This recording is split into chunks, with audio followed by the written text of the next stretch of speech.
बिस्मिल्लाहिर्रहमानिर्रहीम। आज का जो हमारा वीडियो लेक्चर है वो इस बारे में है कि हमें एक standard form of quadratic equation given होएगी और हमने उसको सॉल्व करना होगा with the help of quadratic formula. इस तरह का जो क्वेश्चन होता है उसमें क्वेश्चन के ऊपर कंडीशन में लिखा होता है कि solve the above equation with the help of quadratic formula. तो इसके लिए पहले एक बात का, सबसे इम्पोर्टेंट बात का ख्याल रखना है कि जो हमारी गिवन इक्वेशन है वो अरेंज्ड हो। अरेंज होने का मतलब यह है कि that must be written in the form of a x square plus b x plus c is equal to zero.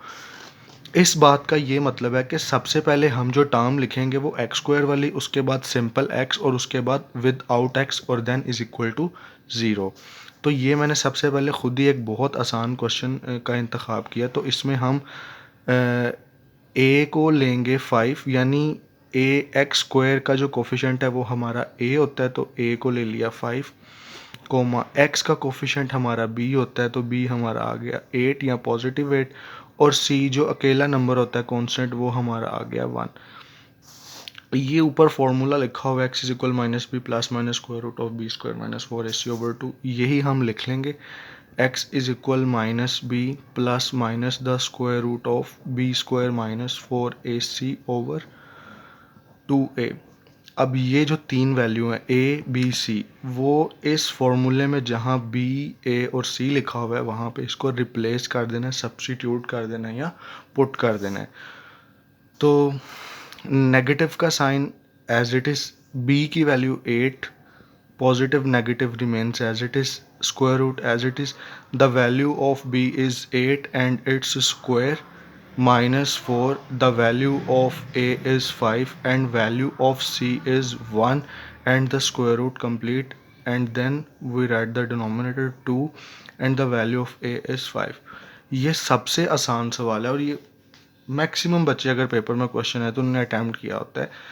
बस क्या करना है, अब इस अंडर रूट को सॉल्व कर लेना और प्लस माइनस करके आपने बता देना है कि इसका आंसर क्या आ रहा है। तो ये -8 plus minus square root of 8 square होता है 64 minus 4 5 20, 20 times 1 is equal 20 over 2 into 5 होता है 10। ये -8 as it is, positive negative as it is, 64 minus 20 का आंसर होता है 44 ओवर डिनोमिनेटर में हमारे पास आ गया 10। मैंने आपको जब सिखाया था कंप्लीटिंग स्क्वायर मेथड तभी बताया था जब अंडर रूट हमारे पास अंडर रूट में एक ऐसा नंबर आ जाए जिसका परफेक्ट अंडर रूट हमें ना मिले। जिस तरह अगर इसके अंदर 64 लिखा होता है ना 44 की जगह, तो हमारे पास आंसर आना था 4। अब ये 44 इसका अंडर रूट लेंगे तो ये डेसिमल में आएगा, तो हमें इसको सॉल्व करने की ज़रूरत नहीं, हम फिर सिंपली लिख लेंगे -8 प्लस माइनस। अगर इसको साइंटिफिकली सॉल्व करें ना अंडर रूट 44 को, तो उसका आंसर बनता है 2 अंडर रूट 11। वो हम इसको लिख के सॉल्व कर सकते हैं 2 अंडर रूट 11 ओवर 10। अगर आप इससे आगे क्वेश्चन करने में पजल होते हैं या परेशान होते हैं तो इसको यहाँ तक छोड़ के सॉल्यूशन सेट में लिख दें तो आपका क्वेश्चन बिल्कुल करेक्ट कंसीडर होगा। हाँ, अगर आपने इसको सिंप्लीफाई करके मैच करना है कि हमारा आंसर एग्जैक्ट वही बने जो बुक के लास्ट पे है, तो फिर आप इसमें से 2 कॉमन ले लें और सिंप्लीफिकेशन कर सकते हैं। -4 plus minus under root 11 over ये 2 और ये 5 कैंसिल, तो हमारा आंसर आ गया -4 plus minus square root of 11 over 5। बस इसी को एंड पर सोल्यूशन सेट में लिखते हैं ना, तो ये हमारा यहाँ तक एक क्वेश्चन हो गया। बस इसको लास्ट पे सोल्यूशन सेट में लिखते हैं ना, तो यही इसका सोल्यूशन है। अच्छा जी, अब ये दूसरा क्वेश्चन है, टाइम बचाने के लिए मैंने पहले से करके रख लिया है। 2 minus x square is equal 7x। ये हमारे पास क्वाड्रेटिक इक्वेशन है। हमें कैसे पता चला क्वाड्रेटिक इक्वेशन है? क्वाड्रेटिक इक्वेशन इस वजह से क्योंकि variable contain highest power is equal to 2 and equation in which variable contain highest power is equal to 2 is known as quadratic equation. तो सबसे पहले मैंने इस इक्वेशन को अरेंज करना है, तो पहले तो मैंने वैसे लिख लिया। अब अरेंज करने का तरीकाकार ये होता है कि जो उसकी स्टैंडर्ड फॉर्म है हमने उसको बिल्कुल लुक लाइक इक्वेशन को बनाना होता है। यानी स्टैंडर्ड फॉर्म में देखा जाए तो सबसे पहले स्क्वायर वाला आता है, फिर सिंपल लीनियर वाला आता है जिसमें x की पावर 1 होती है, और फिर विदाउट x। तो यही काम यहाँ पे किया। पहले तो ये जो पॉजिटिव 7 था ये यहाँ पे ले आए, तो ये यहाँ पे आके बन गया -7x।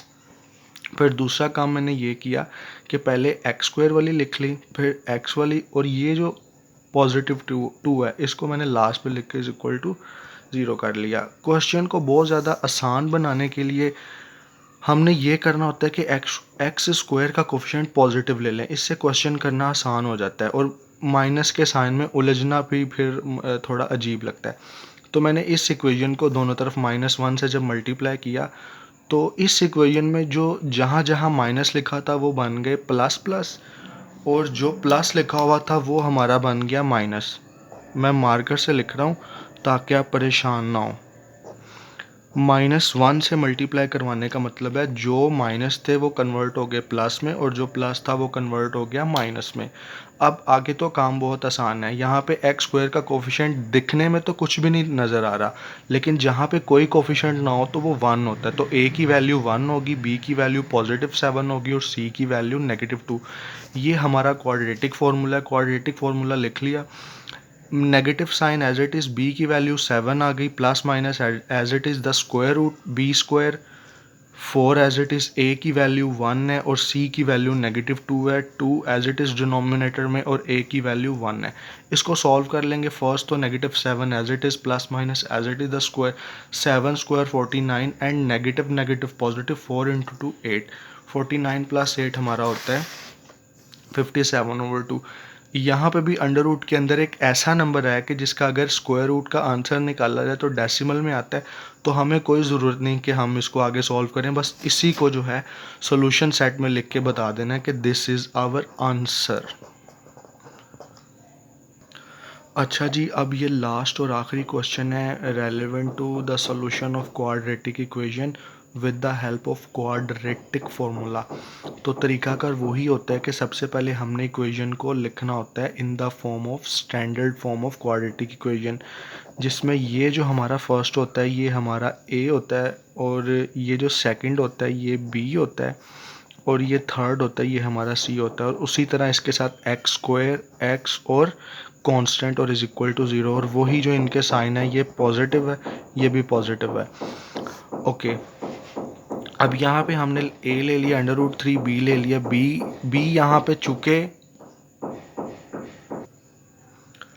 b हमारा चूँकि यहाँ पे x के साथ कोई नंबर नहीं लिखा हुआ, तो मैंने पिछले क्वेश्चन में भी आपको बताया था ज़ाहरी तौर पर तो हमें लगता है कि यहाँ पे कोई नंबर नहीं लिखा हुआ, लेकिन एक्चुअली में यहाँ पे 1 होता है।